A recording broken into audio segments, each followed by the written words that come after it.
Hey everybody, and welcome to another episode of Around the Engine Bay. I got dinner very shortly, and I definitely don't want to be late for my family. So let's get these three stories out of the way as quickly as possible. First up, congratulations to General Motors. The C8 Corvette has been named North American Car of the Year. I think it's a well-earned title. That car is really, it's the hottest thing to come out of Detroit, in my opinion, in a very, very long time. Up on stage with that car is the Jeep Gladiator, which won the North American Truck of the Year, and surprisingly the Kia Telluride, which had won the North American SUV of the Year. So congratulations to Fiat Chrysler and to Kia as well. Well-deserved titles, and congratulations. I said that already.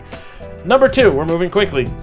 This is for my viewers who actually happen to have quite a bit of money burning a hole in their pocket and a private racetrack. Turns out there is a C6 Z06 prototype for sale. Now, prototype just means that the car doesn't have a VIN number and it cannot be legally registered to drive on the road. But nonetheless, this car has quite a storied history, and it is a really cool collector's item. It is the car that set the Nürburgring time for the C6 Z06. It is the car that ran VIR. It is also the car that proved the C6 Z06 could hit 198 miles an hour. The car is going to set you back about 60 to 80,000 in my opinion.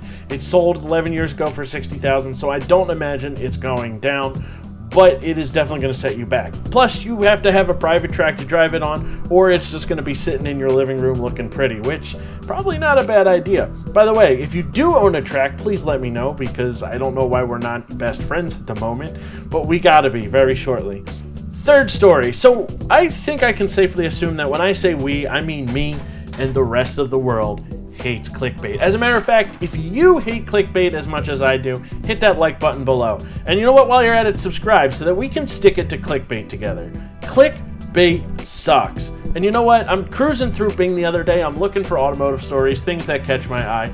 Up comes this story, spy shots of C8 Hybrid Corvette. And I'm thinking to myself, oh wow, they're actually, I know a hybrid Corvette's coming, most likely, but they actually already are, they already got spy shots of it. I pull this thing up, I'm looking at the photo, and I'm thinking to myself, I've seen this photo before. I saw this photo months ago. I remember months ago them talking about this. So the very first thing I have to do, and of course at this time there was no correction. There's now a correction, so kudos to them for actually making shitty journalism slightly better. But you should have done it in the first place, because guess what? Less than 5 minutes later, I found the original photo. Well, not the original photo, but the original article from October 30th. Anyway, I take this image, I reverse image search it, and nothing comes up except that Google thinks that this thing looks like a McLaren. So I head over to Bing, I type in C8 Corvette Hybrid, some other kind of keywords in there to see if I can find this article. Scroll. Up comes this article from Road and Track. Chevy says this isn't a hybrid prototype. It's not the same photo, but it's clearly almost the same car, except different wheels. I'm looking at a photo with this little orange thing dangling out of the front, and General Motors says it's there to keep the battery charged when they're trying to test different things.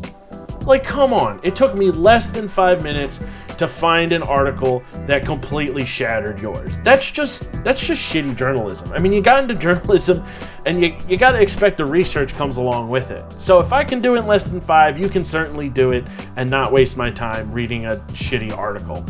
Anyway, they did correct it, so I can't be too angry about it. At least they did that. There's an article they have on their website from 4 months ago that they actually linked to as if they're their own source that never had a correction on the same exact thing. So, yeah, take that for what it is. Clickbait just sucks. Well, that's all I got on this episode. Hopefully the next episode doesn't have this type of garbage associated with it, and we can talk about something of substance. And if you do buy that C6 Z06 prototype, let me know, because I do want to check it out. Talk to you soon.